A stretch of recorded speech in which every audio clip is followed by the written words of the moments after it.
Goeiedag geliefdes, ons het die voorreg om te luister na Efesiërs 3 vanaf verse 14 tot 21. Daarom kniel ek in gebed voor die Vader aan wie die hele gemeenskap van gelowiges in die hemel en op die aarde sy bestaan te danke het. Ek bid dat hy deur sy gees uit die rykdom van sy heerlikheid aan julle die krag sal gee om innerlik sterk te word. Dat Christus deur die geloof in julle harte sal woon en dat julle in die liefde gewortel en gegrondves sal wees. Mag julle in staat wees om saam met al die gelowiges te begryp hoe wyd en ver en hoog en diep die liefde van Christus strek. Mag julle sy liefde ken, liefde wat ons verstand te bowe gaan, en mag julle heeltemal vervul word met die volheid van God. Aan hom wat deur sy krag, wat in ons werk, magtig is om oneindig meer te doen as wat ons bid of dink. Aan hom kom die eer toe in die kerk, deur ons verbondenheid met Christus Jesus, deur al die geslagte heen, tot in alle ewigheid. Amen. Dit was Efesiërs 3 vers 14 tot 21 uit die woord van die Here. In die eerste 2 hoofstukke van Efesiërs beskryf Paulus die wonderlike manier waarop God gelowiges verlos het. Paulus noem God se verlossing 'n geheimenis, want dit is iets wat die sondige wêreld nie ken of verstaan nie. Aan die begin van hoofstuk 3 vertel Paulus dat hy vir hierdie geheimenis 'n gevangene is. Vandag het ons gelees dat Paulus bid. Die evangelie van God se genade laat hom bid. Hy sê dat hy kniel en bid. Kniel wys op Paulus se respek en nederigheid. Dit wys daarop dat hy met emosie bid. Waarvoor bid hy? Die kern van sy gebed kry ons in vers 16. Hy bid dat die krag van die Heilige Gees die gelowiges innerlik sterk sal maak. Dit is belangrik dat ons besef dat Paulus hier aan mense skryf wat reeds gelowiges is. Dit is mense wat alreeds Jesus Christus as hulle verlosser leer ken het. Maar hoekom bid Paulus dan vir die krag van die Heilige Gees in hulle lewe? Want hulle moet die rykdom van God se werk in hulle lewe besef en ervaar. Kyk, dit is een ding om te weet wat God alles vir jou gedoen het, maar dit is 'n ander ding om dit elke dag in jou lewe te besef, te ervaar en te beleef. Dis een ding om te weet hoe lief God jou het, maar is 'n ander ding om te besef hoe wyd en ver en hoog en diep die liefde van Christus strek. Paulus wil hê dat die gelowiges nie net moet weet dat die evangelie waar is nie, maar dat hulle dit in hulle harte sal ervaar en dat dit hulle hele lewe sal verander. Kom ons gebruik 'n voorbeeld. Jy kan geld by 'n familielid erf, maar as jy nie weet dat dit in die bank is nie, gaan dit jou niks help nie. Maar as jy daarvan weet, gaan jy ervaar dat daardie geld jou baie help, veral as jy geldelike probleme het. So baie gelowiges besef nie waartoe hulle in staat is nie. Deur Jesus het God jou aanvaar.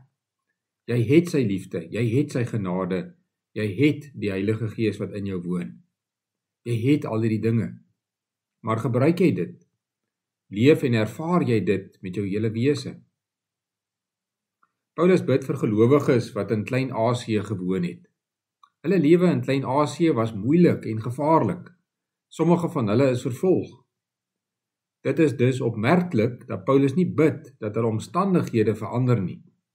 Hy bid nie dat hulle vervolging, siekte of swaar kry moet verdwyn nie. Hy vra nie dat God enige iets van hulle omstandighede moet verander nie. Weet julle hoekom? Want hy weet dat as hulle die krag van die Heilige Gees in hulle lewe het, kan hulle enige omstandigheid hanteer. Met die Heilige Gees wat hulle innerlik sterk maak, kan hulle enige iets in die oë kyk. In Filippense 4 skryf Paulus ook oor moeilike omstandighede en dan sê hy in Filippense 4 vers 13, ek is tot alles in staat deur hom wat my krag gee. Omdat die Heilige Gees kragtig in gelowiges se lewe werk, het ons 'n belangrike roeping en taak. Ons moet leef deur die krag van die Heilige Gees. Hoe leef ons deur die krag van die Heilige Gees? In die eerste plek, gebed. Paulus bid dat die Heilige Gees aan die gelowiges die krag sal gee om innerlik sterk te word. Hieruit leer ons dat ons voortdurend moet bid vir die kragtige werk van die Heilige Gees in ons lewe. Nie net in ons eie lewe nie, maar ook in die lewe van medegelowiges. Hoe gereeld bid ons daarvoor? In die tweede plek, gehoorsaamheid. Paulus sê in sy gebed dat hy tot die Vader bid. In ons samelewing word 'n vader tot 'n groot mate net gesien as iemand wat sorg. Maar in die Bybel is 'n vader nie net iemand wat sorg nie, maar dit is ook iemand met gesag. Wanneer Paulus dus in sy gebed vir God as Vader aanspreek, beteken dit dat ons aan God gehoorsaam moet wees. God is ons hemelse Vader en daarom roep hy ons om met ons hele lewe aan hom gehoorsaam te wees. Wanneer ons aan hom gehoorsaam is, sal ons die kragtige werk van die Heilige Gees in ons lewe ervaar. In die derde plek, gemeenskap. In Efesiërs praat Paulus herhaaldelik van die kerk. Ook hier in ons skrifgedeelte praat hy van die kerk. Paulus praat met die gelowiges in die meervoud en in vers 21 sê hy dat al die eer aan God toekom in die kerk. Met ander woorde, as jy deel is van God se kerk, ontvang God die eer daarvoor. Want sien, God gebruik medegelowiges om jou innerlik sterk te maak. Hy gebruik ook medegelowiges om jou te verander tot sy eer. Hy gee aan jou medegelowiges saam met wie jy tot sy eer moet werk. In die vierde plek, gedagtes.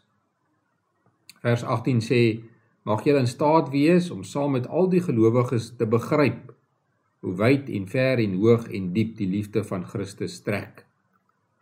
Die woord begryp beteken om regtig te verstaan. Om Christus se liefde regtig te verstaan, moet jy daaroor nadink. Lees die Bybel en vul jou gedagtes daarmee sodat jy dit meer en meer verstaan. Dit sal jou lewe verander. Wat moet ons dus doen sodat ons met die krag van die Heilige Gees kan leef? Ons moet bid, ons moet aan God gehoorsaam wees, ons moet deel wees van God se kerk. En ons moet heeltyd dink aan hoe groot God se liefde is. Kom ons bid saam. Ons hemelse Vader, ons kniel in gebed voor U, U aan wie die hele gemeenskap van gelowiges in die hemel en op die aarde sy bestaan te danke het.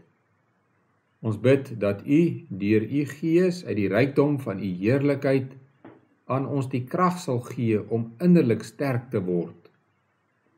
Dat Christus deur die geloof in ons harte sal woon en dat ons in die liefde gewortel en gegrondves sal wees.